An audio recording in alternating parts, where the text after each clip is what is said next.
now. Chapter 84. Joran and Freiman encounter resistance and ethical dilemmas in a conversation with a group of students from South Korea at the University of Southern Norway. Section for Geopolitics and Anthroposophy. An initial disclaimer. All characters in this book are fictional. All claims, regardless of the topic, are precisely that, claims. Some are rooted in empirical facts, while others are pure imagination.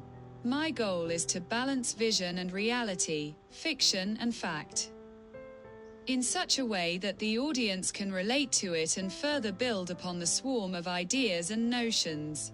The book has no ambition to preach an overarching goal, but rather questions accepted truths. In that way, it leaves the rest to the audience in a Socratic manner.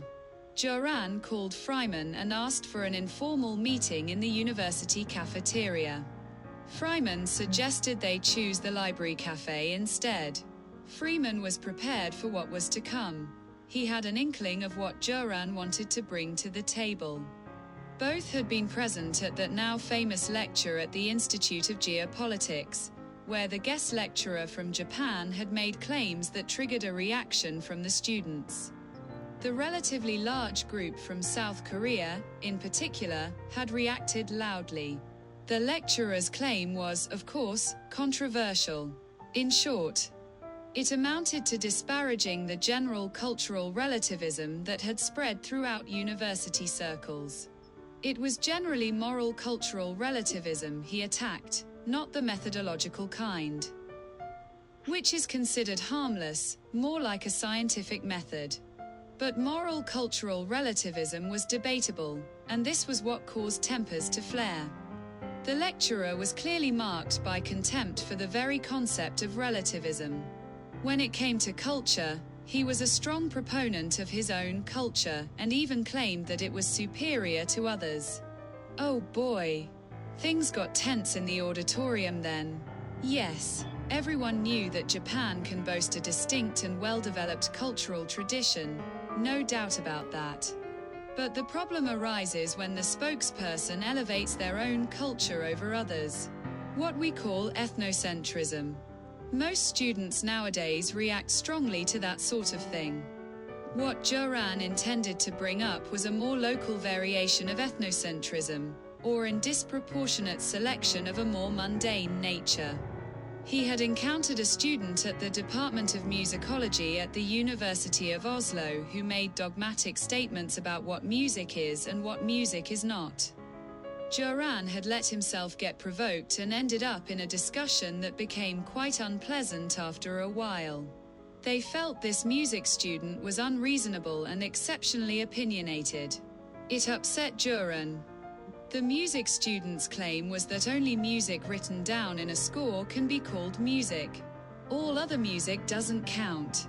After a few rounds of objections from Joran's side, he cut it short and went home to ask the great AI oracle for advice. Joran's question to Google's Gemini was as follows. If someone prefers only one element out of a bouquet of elements, for example, if I say that apples are the only fruit that can be considered fruit, all other fruits don't count. Or if I say that only music written in a score is music, all other music, whether improvised or recorded on a gramophone, does not count as music. Is there a term that describes this form of selection? The AI oracle answered quickly and thoroughly. The term for that kind of expression is called essentialism. Genre or conceptual essentialism. Joran had experienced this within our own narrow world. Freiman interjected. So what you mean is that cultural relativism doesn't exist among our own fellow students. That internally, within our own academic fields, you find monstrous claims of cultural superiority. Yes, I agree. I have experienced this myself. Therefore, this Japanese lecturer isn't so out of proportion after all. But it is still important to speak out. It often happens that whoever holds the power of definition wins out. That's why the cultural struggle must constantly be fought against prevailing concentrations of power. Freeman agreed, but added that there will always be people who claim they are right, and some are even know-it-alls, often insufferable, with some not understanding counter-arguments at all. And then we are right back where we started. However, Freeman was familiar with the famous nuance meter, and pulled it out of his pocket quite frequently. Because of this, the conversation became productive, although not directly clarifying. Joran mentioned that Walter had ended up in a similar situation in Stuttgart, Germany, after a successful concert. They were anxious to hear what he had to say. That's all.